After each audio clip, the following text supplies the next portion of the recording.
Please give an energetic and warm welcome to the one and only Jaya Kishori ji.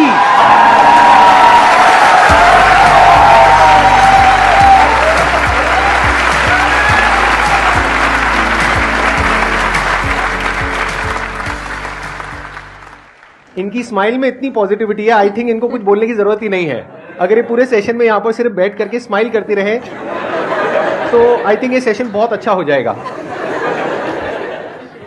इनका एक motivational channel भी है। In fact आपकी कुछ वीडियोस देख करके मैं खुद मोटिवेट हुआ हूं, and I am not kidding.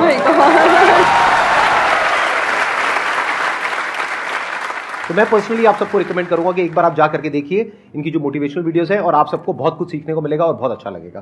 Thank you so much. और आपसे इंस्पायर होकर शायद हमने चैनल खोला है। तो मुझे तो लग रहा है मुझे मिल गया उसका अवार्ड कि आप उसको देखते हैं और सुनते हैं। थैंक यू सो मच, बहुत बड़ी बात है ये। यूट्यूब पे या इंटरनेट पे देखना एक अलग होता है, और जब आप फिजिकली वो चीज़ को फील कर सकते हैं, एक्चुअली एक ऑरा होता है, एक वाइब होता है, वो आपको फेस टू फेस ही मिल सकता है। तो आप सब बहुत लकी है, आज मैं भी लकी हूँ कि मुझे वो ऑरा, वो वाइब महसूस करने को मिल रहा है जो हम यूट्यूब पे ऑल टाइम देखते रहते हैं। और आज तो आप डबल लकी हैं क्योंकि मेरे साथ साथ आपको इनको भी सुनने का मौका मिल रहा है।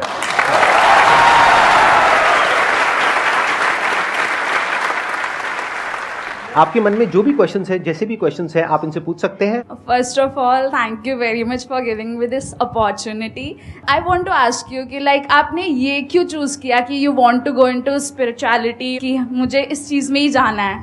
टू बी वेरी ऑनेस्ट, मैंने चूज नहीं किया था, इस स्थान ने मुझे चूज किया था, क्योंकि मैंने शुरुआत 6 साल की उम्र से की थी।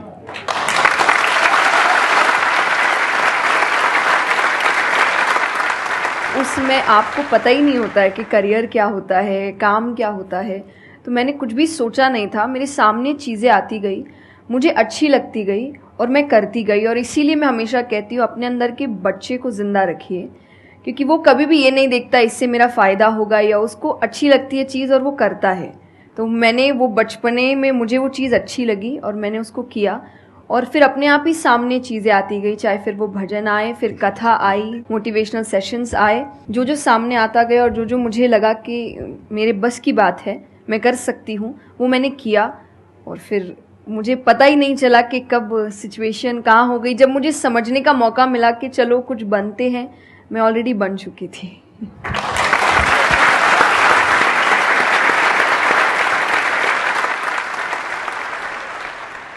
मेरा क्वेश्चन कंसंट्रेशन पावर को लेके है, या दूसरी तरह से बोल सकते हैं अवेयरनेस को लेके।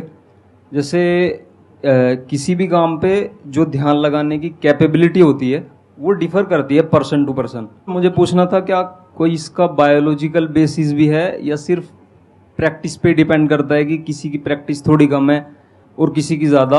कई ऐसे एक्सरसाइजेज है जो आपको हेल्प करती है कंसंट्रेशन के लिए।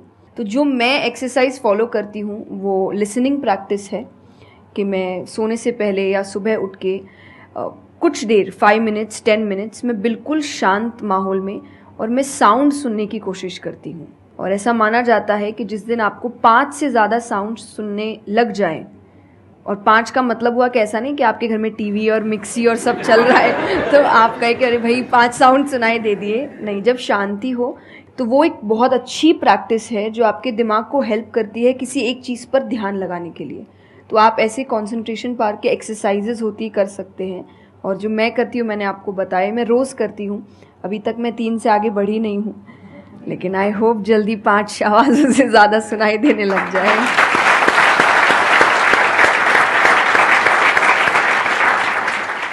बचपन से जो आपने किया अभी तक वो तो मैटर करता ही है। फॉर एग्जाम्पल, अगर आप बचपन से ही सिर्फ कंप्यूटर पर ही अपना टाइम पास कर रहे हो या मोबाइल पे, जो आजकल बड़ा कॉमन हो गया है, तो आपकी जो कंसंट्रेशन पावर है वो पैसिव वे में तो अच्छी होगी। यानी कि अगर कोई कंटेंट है उसको आप कंज्यूम कर रहे हो तब तो आपका माइंड वहां पर लग जाएगा, लेकिन जब खुद ध्यान लगाने की बारी आएगी तो आप नहीं लगा पाओगे। एक्टिव कंसंट्रेशन आप नहीं कर पाओगे। और वही आपका क्वेश्चन है कि जो अपनी एक्टिव कंसंट्रेशन पावर है उसको कैसे बढ़ाया जाए, यानी कि आप जब चाहे, जहां चाहे, जितनी देर के लिए चाहे उतनी देर के लिए अपना ध्यान लगा सके, और जब चाहे वहां से ध्यान हटा सके। इसी को कहेंगे ना कि एक्चुअल में आपका जो ध्यान है वो आपके कंट्रोल में है।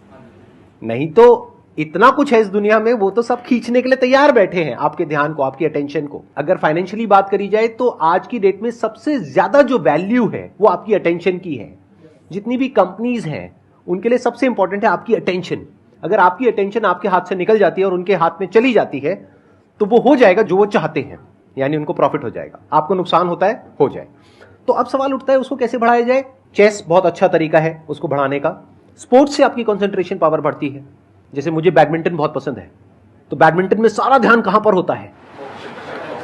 शटल के ऊपर, और कोई थॉट माइंड में आ ही नहीं सकता, क्योंकि अगर वो आया तो शटल से आपका ध्यान हट गया और आप हार जाओगे। तो sports is another way of doing it. उसके अलावा जैसे इन्होंने बताया लिसनिंग, अगेन वेरी पावरफुल। बहुत तरह की साउंड्स हैं, बहुत तरह की वाइब्रेशंस हैं इस यूनिवर्स में, बट हमारा ध्यान नहीं है उसकी तरफ। कुछ ग्रॉस है, कुछ सटल है। तो जैसे जैसे हम सटल जाते हैं तो ऐसी बहुत सारी वाइब्रेशंस हमारी पकड़ में आती है जो नॉर्मली लोगों की पकड़ में नहीं आ पाती है। क्यों? क्योंकि उनका ध्यान दो जगह पे होता है, या तो इस दुनिया में जो कुछ हो रहा है वहां पे होता है, या फिर अंदर जो थॉट चल रहे होते हैं वहां पे होता है। इसके अलावा और कहीं नहीं होता है। तो उन वाइब्रेशंस को सुनने के लिए हमको कानों की भी जरूरत नहीं है। इवन विदाउट योर ईयर्स, अपने कान बंद करके भी आप सुन सकते हो उन साउंड्स को। तो शुरुआत वहां से करो, धीरे धीरे आप देखोगे आपका जो ध्यान है वो आपकी पकड़ में आने लग जाएगा।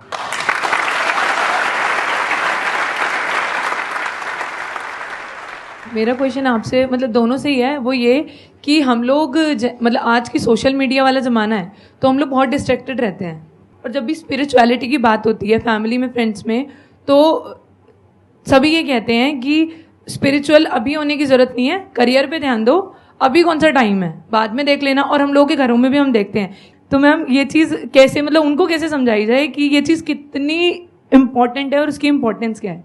मेरे हिसाब से, और आई थिंक मेरे क्या पूरी दुनिया के हिसाब से, जो भी स्पिरिचुअलिटी को ठीक से समझता है ये यंग एज प्रोसेस ही है।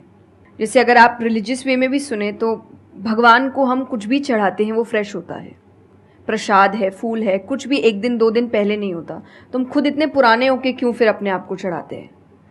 जब आप रिजिड हो चुके हैं, जब आपको आगे कुछ काम खास करना नहीं है, आप रिटायर हो चुके हैं, तब आप उस स्पिरिचुअलिटी का करेंगे क्या? आपके लाइफ में कोई चैलेंजेस होंगे ही नहीं जब सामना करने के लिए। तो स्पिरिचुअलिटी मतलब सिर्फ पूजा पाठ नहीं होता।